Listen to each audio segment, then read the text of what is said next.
نحمدہ و نصلی علی رسول الکریم۔ سوشل میڈیا میں کن باتوں سے نئی نسل کو بچانے کی ضرورت ہے؟ اس پہلو سے سوشل میڈیا میں جن باتوں سے نئی نسل کو بچانے کی ضرورت ہے ان میں چند چیزیں بیان کی جاتی ہیں۔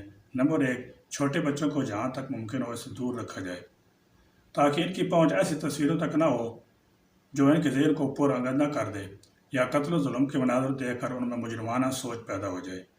نمبر 2، طلبات اور نوجوان نسل کو تعلیمی اور تعمیری مقاصد کے لیے مختصر وقت ان ذرائع سے استفادہ کے لیے مخصوص کر لینا چاہیے، کیونکہ اس کا بہت زیادہ استعمال انسان کو وقت ضائع کرنے کا عادی بنا دیتا ہے۔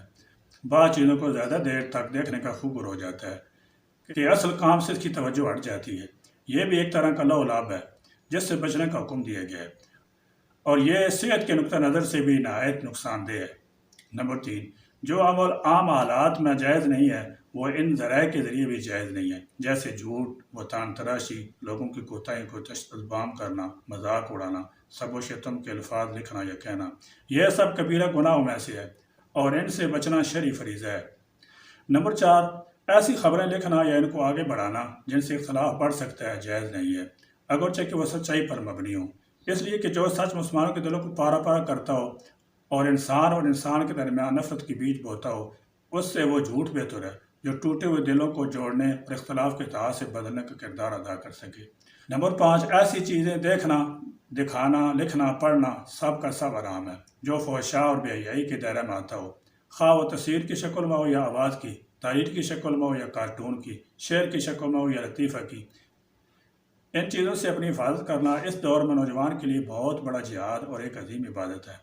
نمبر 6، خدا نخواستہ اگر آپ شر پھیلا رہے ہیں جان بوجھ کر یا ناواقفی سے، تو یہ جب تک ایک بھی انسان کے ذہن یا فعل میں موجود رہے گا آپ کو اس کا گناہ مسلسل ملتا رہے گا۔ اور اگر آپ سوشل میڈیا کے ذریعے خیر تقسیم کر رہے ہیں تو پھر چاہے وہ ٹوٹے پھوٹے الفاظ میں ہی کیوں نہ ہو، آپ داد کے مستحق ہیں۔ ایک دن یہ ٹویٹر، انسٹاگرام، یوٹیوب، ٹیلی گرام، فیس بک، واٹس ایپ وغیرہ وغیرہ اس دنیا میں نہیں رہیں گے، لیکن یقین جانیے آپ کی نیکیاں زندہ رہ جائیں گی۔ اس طرح آج کل کے دور میں موبائل اور انٹرنیٹ آپ کو جنت میں لے جانے کا سبب بن سکتے ہیں، اور ان کا غلط استعمال آپ کو جہنم کی طرف بھی دھکیل سکتا ہے۔ موبائل اور انٹرنیٹ وغیرہ بذات خود غلط چیزیں نہیں، ان کا غلط استعمال کرنا غلط چیز ہے۔ اللہ تعالیٰ جل شانہ ہمیں سوشل میڈیا کو مثبت انداز میں استعمال کرنے کی توفیق عطا فرمائے۔ آمین یا رب العالمین۔ وآخر دعوانا الحمدللہ رب العالمین۔